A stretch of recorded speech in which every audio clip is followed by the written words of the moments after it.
मैं सलोनी खान दिखाती हूँ आज की breaking news. NBTV Bharat news channel के पत्रकार शोएब सलमानी ने बताया कि गाजियाबाद के घंटाघर रामलीला मैदान में बुधवार को महर्षि कश्यप जयंती महाकुंभ धूमधाम से मनाई गई। कार्यक्रम का शुभारंभ मुख्य अतिथि उप मुख्यमंत्री केशव प्रसाद मौर्य ने किया। महर्षि कश्यप जयंती महाकुंभ को लेकर की गई तैयारियों को देख डिप्टी सीएम ने कहा कि आज गाजियाबाद भगवा रंग में रंग गया है। जिस तरह से गाजियाबाद में महर्षि कश्यप जयंती मनाई जा रही है, इस तरह का भव्य आयोजन पूर्व में कभी देखने को नहीं मिला। मंच से लेकर पंडाल तक कार्यकर्ताओं और जनता की भीड़ देख मुस्कुराते हुए केशव प्रसाद मौर्य ने कहा, इस भव्य कार्यक्रम में मुझ मुख्य अतिथि के रूप में आमंत्रित करने के लिए भाई नरेंद्र कश्यप का आभार व्यक्त करता हूं। आइए दिखाते हैं अपने संबोधन में उप मुख्यमंत्री केशव प्रसाद मौर्य ने क्या कहा। बोलिए भारत माता की जय। और इस भारत के जम्मू कश्मीर, जहां पहले धारा 370 और 35 से थी, अब वह खत्म हो गई है। और जिन भगवान महर्षि कश्यप जी की जयंती के इस समारोह में हम सब इतनी बड़ी संख्या में एकत्र हुए हैं, ऐसे भगवान महर्षि कश्यप जी के चरणों में प्रणाम करते हुए जो काश्मीर है वो भगवान महर्षि कश्यप जी के नाम से ही बना है, यह भी मैं आप सबको बताना चाहता हूं। आज के अवसर पर भारतीय जनता पार्टी जो पिछड़ा मोर्चा है, ओबीसी मोर्चा है, उसके प्रदेश के अध्यक्ष और कई बार सांसद रहे, पहले भी विधान परिषद में रहे और आज भी विधान परिषद में सदस्य और प्रदेश सरकार के मंत्री के रूप में आदरणीय हमारे नरेंद्र कश्यप जी, उनके लिए भी जोरदार तालियां बजाइए। और यह बताते हुए मुझे हर्ष हो रहा है, जब श्री नरेंद्र कश्यप जी ने आप सबके समर्थन आशीर्वाद से मंत्री के नाते शपथ लिया था, तो उस समय वह विधानसभा या विधान परिषद के सदस्य नहीं थे। भारतीय जनता पार्टी ने उन्हें शपथ पहले दिलाई और विधान परिषद का सदस्य बाद में बनाने का काम किया। ऐसे श्री नरेंद्र कश्यप जी हमारे भारत सरकार में मंत्री और इसी गाजियाबाद के लोकप्रिय सांसद आदरणीय जनरल वीके सिंह जी, उनका भी आगमन हो गया है।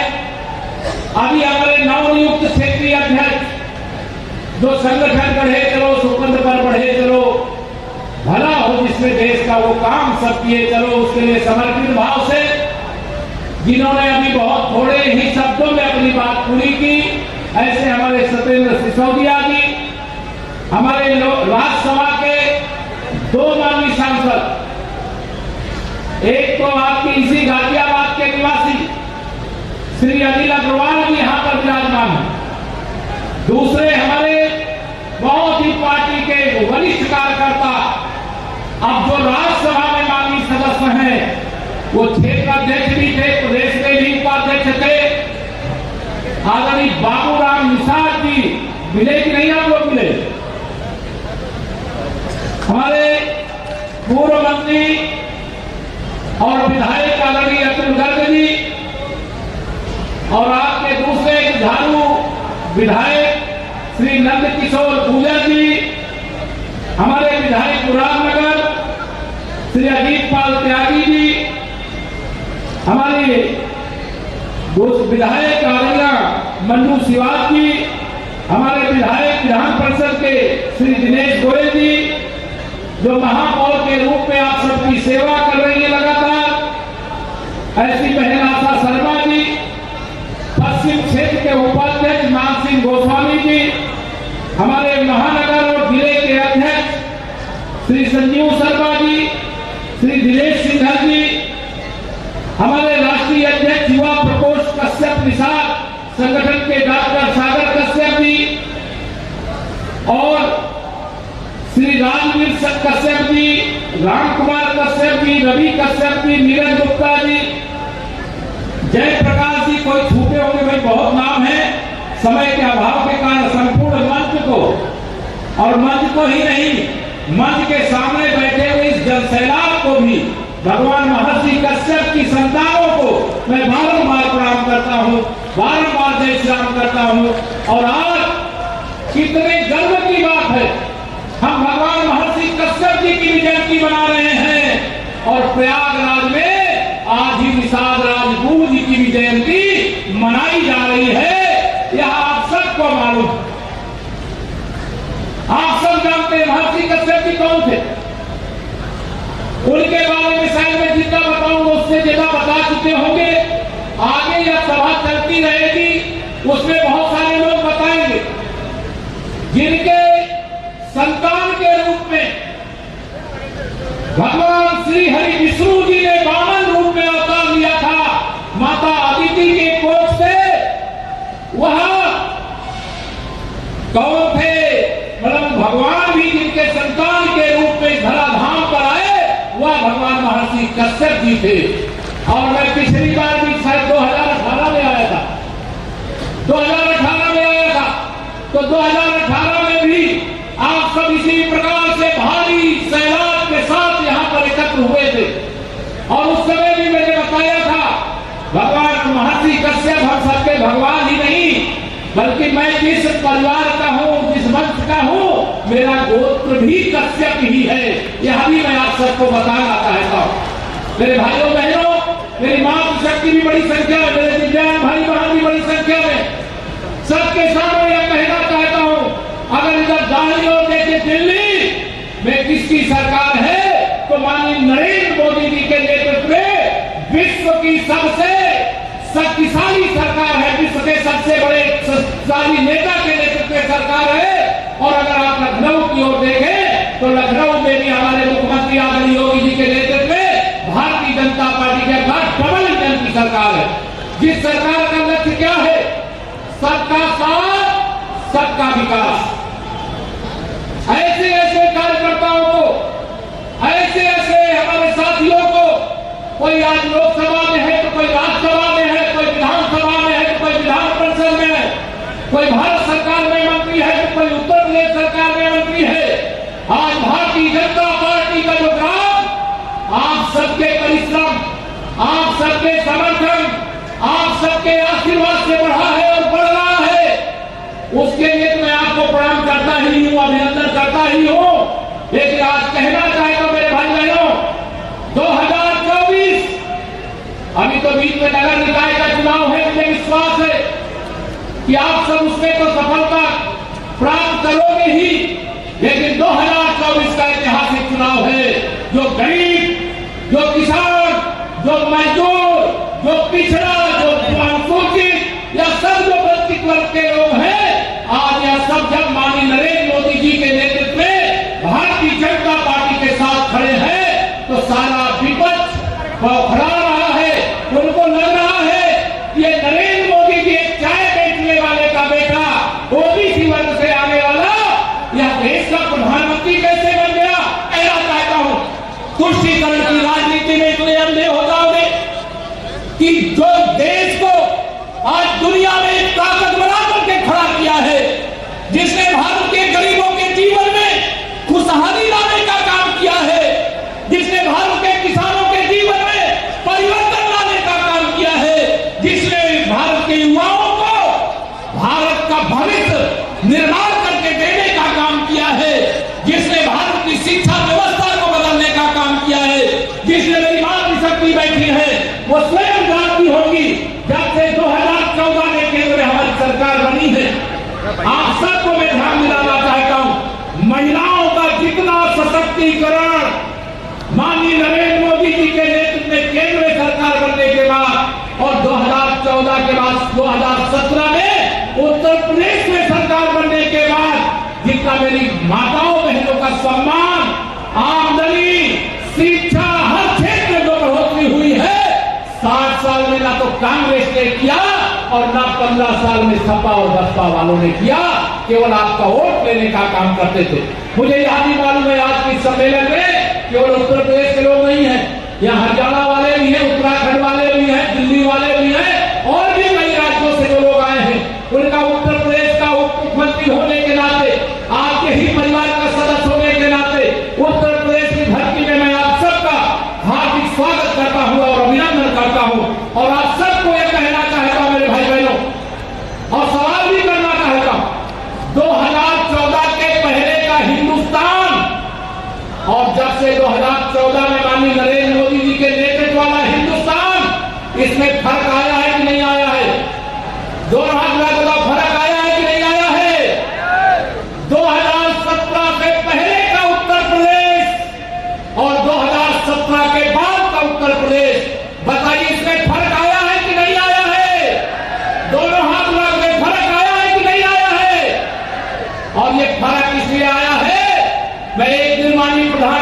का उद्बोधन राष्ट्रीय कार्य समिति में सुन रहा। उन्होंने तमाम योजनाओं का, जैसे हम गांव में जाते हैं बखानते हैं कि माननीय प्रधानमंत्री जी के मार्गदर्शन में उत्तर प्रदेश में भी हमारे मुख्यमंत्री जी की अगुवाई में जो हम सब काम कर रहे हैं, आपके मार्गदर्शन में कर रहे हैं माननीय प्रधानमंत्री जी। तो प्रधानमंत्री जी ने कहा यह सब काम मैं नहीं कर रहा हूं। जम्मू कश्मीर से धारा 370 मैंने नहीं हटाई है। अयोध्या में रामलला की जन्मभूमि पर भगवान राम का मंदिर मैंने नहीं बनवाया है। 3.5 करोड़ गरीबों को पक्का मकान मैंने नहीं दिया है। 6,000 रुपया साल में जो किसान है उनको प्रधानमंत्री किसान सम्मान निधि मैंने नहीं दिया है। महिलाओं का सशक्तिकरण मैंने नहीं किया है। सर्जिकल स्ट्राइक या एयर स्ट्राइक मैंने नहीं किया है। गरीबी मिटाओ का नारा देकर के केवल गरीब को गरीब बनाने का काम करने वाले चले गए और भ्रष्टाचार मुक्त भारत आज आगे बढ़ा, वो काम मैंने नहीं किया। मैं चौंक रहा था कि क्या बात है। उन्होंने कहा, मैं सुनने के लिए बेताब था कि आगे प्रधानमंत्री जी क्या कहते हैं। उन्होंने अगली बात जो कही वह सुन करके आपको भी लगेगा कि ऐसा प्रधानमंत्री शायद दुनिया के किसी देश के भाग्य में नहीं है जैसा प्रधानमंत्री हमें मिला है। उन्होंने कहा यह सब जो अच्छा से अच्छा काम आज हिंदुस्तान में हो रहा है वो मैंने नहीं किया है, मेरे देश के गरीबों ने, मेरे देश के किसानों ने, मेरे देश के पिछड़ों ने, अनुसूचित जाति के, अनुसूचित जनजाति के लोगों ने किया है। मैंने कहा वो कैसे? उन्होंने कहा अगर वो अपने घर से जिस दिन वोट डालना था निकल करके मतदान केंद्र पर नहीं जाते और कमल के फूल की बटन नहीं दबाते तो नरेंद्र मोदी देश का प्रधानमंत्री नहीं बनता और जो काम आज मैं कर रहा हूं वह काम नहीं कर पाता। इसलिए जो भी काम अच्छा से अच्छा हो रहा है उसका श्रेय अगर किसी को जाता है तो मेरे आप सब भाई बहनों को जाता है, आप सब किसानों, नौजवानों, माताओं को जाता है। और ऐसा कहने का साहस और कोई नहीं कर सकता मेरे भाइयों बहनों। ऐसा कार्य करके 3.5 करोड़ गरीबों को पक्का घर 3 साल से अधिक समय से प्रधानमंत्री गरीब कल्याण योजना से फ्री में राशन मिल रहा है कि नहीं मिल रहा? बताओ, दोनों हाथ रख मिल रहा है कि नहीं मिल रहा है? ये काम किसने किया? वो आपने किया या मेरे प्रधानमंत्री जी कहते हैं करोड़ों गरीबों के घर में गैस का कनेक्शन पहुंचा बिना पैसा दिए, वह किसने किया? तो कहते मोदी जी ने नहीं किया, या तो आप सब लोगों ने किया है। जिन घरों में पहले बिजली की रोशनी नहीं पहुंची थी उन घरों में बिजली का कनेक्शन सौभाग्य योजना से किसने दिया? तो मोदी जी कहते मैंने नहीं दिया, बल्कि आप सब लोगों ने कमल की बटन दबाई, खुशहाली की बटन दबाई, विकास की बटन दबाई, देश की सुरक्षा की बटन दबाई, देश के अर्थव्यवस्था की बटन दबाई। इसलिए यह सब हो रहा है।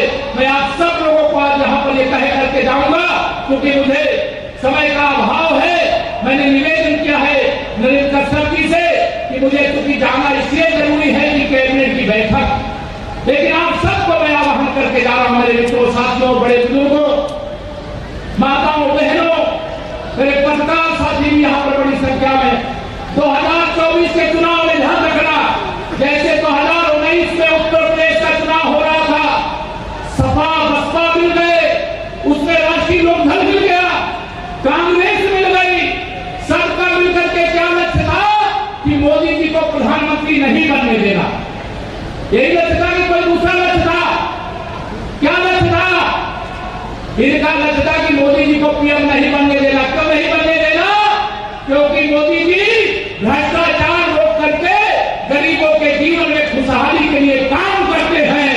मैं आप सब लोगों को यह बताना चाहता हूं, ये भ्रष्टाचार रोकने के लिए बहुत लड़ाई लड़नी पड़ी है।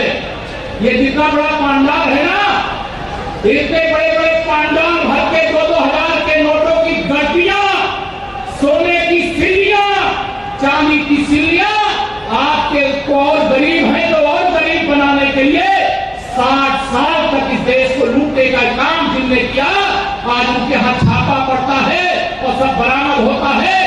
सब सोचते हैं कि मोदी जी तो किसी को छोड़ेंगे नहीं और कहते भी हैं कि मैं न खाऊंगा और न खाने दूंगा, और जिसने भी खाया है उसको भी वसूल करके मैं अपने गरीबों के जीवन में खुशहाली लाने के लिए उसे भी योजना बना करके खर्च करने का काम करूंगा।